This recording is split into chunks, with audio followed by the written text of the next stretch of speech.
Honkai Star Rail has its fair share of mysteries. I mean, the setting is the universe.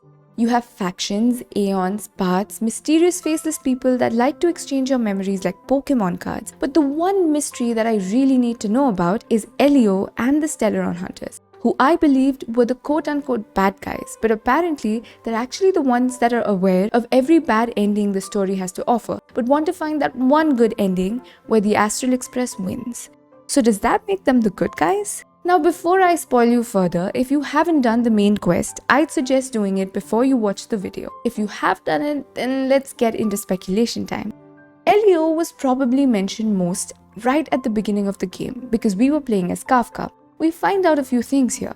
Apparently, Elio gives the Stellaron Hunters a script listing the events that will occur as they carry out their plans. But as Kafka mentions, this has exceptions, but she closely follows it while making decisions. The Stellaron Hunters looking for Stellarons is a front.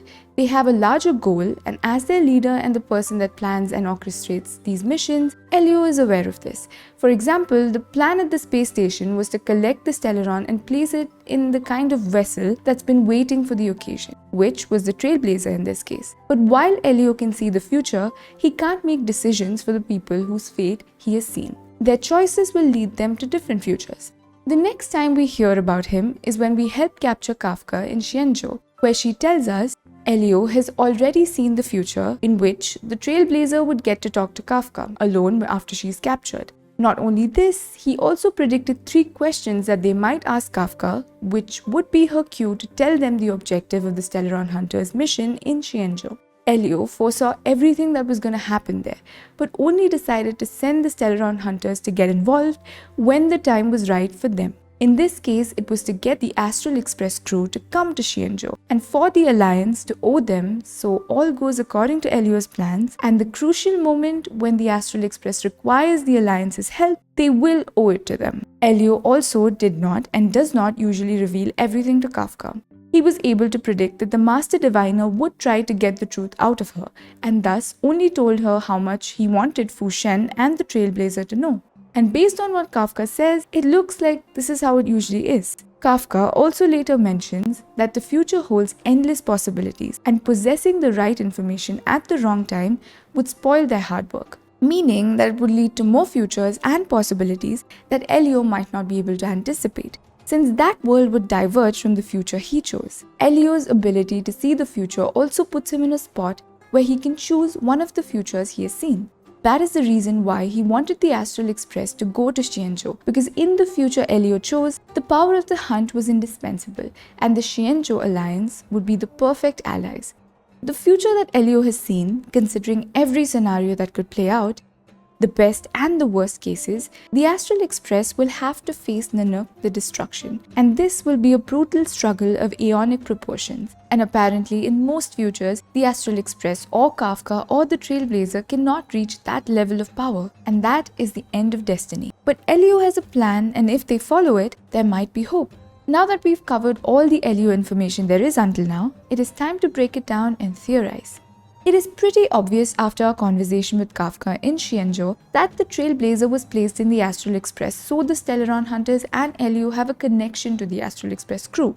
Obviously, Elio or Kafka cannot control the Trailblazer, but as Kafka says to them at the beginning, she can pave the way ahead of them, which is still not foolproof considering the Trailblazer could make any number of choices, travel on journeys that Elio might not have predicted, like finding the closest trash can, but I think the Stellaron Hunters might have methods to get them to the right path, like breaking into space stations or infiltrating planets and taking blame for things that they definitely did not do. But Elio is not the only one with fortune-telling abilities. We did see another person who predicted fortunes when we met the Master Diviner of the Divination Commission, Fu Shen, although their methods are more explicitly stated. Fu Shen's divination is based on a technology called the Jade Abacus to mainly predict future events and review the Luofu's decisions and collect intelligence. She used it to capture Kafka after we fought her, and she wasn't surprised when she found out Kafka escaped either.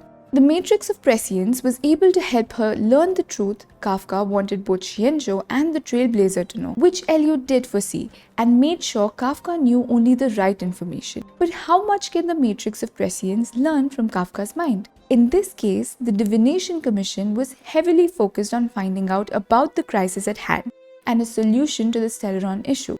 But considering the Trailblazer has also lost memories of their past, it could be that Kafka just had those memories, outside of Elio revealing very little to her. Also, it has been mentioned multiple times that Elio has a script. Silverwolf said it, Kafka said it as well. Based on everything we've learned until now, this script that Elio makes looks into every possibility and picks out the best scenarios that lead to the future where the Astral Express gains enough power when they face Nanook. What if I told you there is something similar to this that exists in the Astral Express? And that is the Forgotten Halls. See, I am aware of the Forgotten Halls being part of the Garden of Recollection, which is connected to Foolie's Path of Remembrance. But while this is heavy speculation, the reason I bring it up is because of its description in-game. It says, civilizations rise and fall, becoming forgotten. The Garden of Recollection remembers the past while creating a blueprint for the future. Very interestingly, Kafka says something similar before she escaped with Lady. When asked if the Stellaron Hunters aim to kill Aeons, she says that's not what they want. She just wants to tell stories from the past, stories about Aeons that have fallen. The Aeons that fell, their names were once known all around the universe, but they disappeared.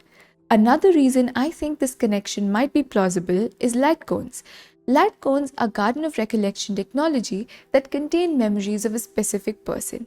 Memo keepers from the Garden of Recollection, who we see at the entrance of the Forgotten Hall, are tasked with collecting memories, and they are ready to pay a high price or trade something valuable too. The light cones are made from the memories they collect. But the reason I'm talking about this is that these light cones are the cards that show up in the Myriad Celestia trailer, which is about the parable of the stars that Black Swan observed through a crystal chalice. And these same cards appear in the Interstellar Journey music video as well, where Kafka is seen holding them. There has to be a connection between the Garden of Collection's blueprint of the future and Elio's script, since they both involve past stories and memories in some way. Moving on to more vague speculation, when Kafka informs us about how Aeons can be killed or how they perished, she talks about Aeons that perished due to paths overlapping. In this case, Enna the Order was assimilated with Xipe the Harmony. I wonder if that's the case with every Aeon. This is really heavy speculation at this point, but you know how Elio is called Destiny's slave? That sounds really similar to how Aeons cannot differ from their path. But I'm probably wrong. Speaking of fallen Aeons, there is significant mystery around Archivali's death as well. There are legends that say that the Astral Express is powered by Archivali's heart, and I've heard a fair share of theories suggesting Pom Pom might be Archivali. But what if Archivali isn't really dead? When Kafka talks about it, she uses the word disappearance, which would suggest the Aeon is simply missing. Also, think about Elio and the Stellaron Hunters' missions. They want to take the Astral Express to a future where they can face Nanook. What if that mission is just to somehow bring back Archivali? Surely, a struggle of aeonic proportions would call for the summoning of an Aeon, right? That's it for my thoughts on Elio and his grand plan for the Astral Express. What are your theories about the story so far? I think it's pretty early in game to be right about any of this, so I look forward to mostly being wrong. If you enjoyed the video or disagree with everything I said, do let me know in the comments below. If you ever wish to discuss lore with me, I stream at twitch.tv/Pixieebub. Thank you for watching, and I will see you in the next one.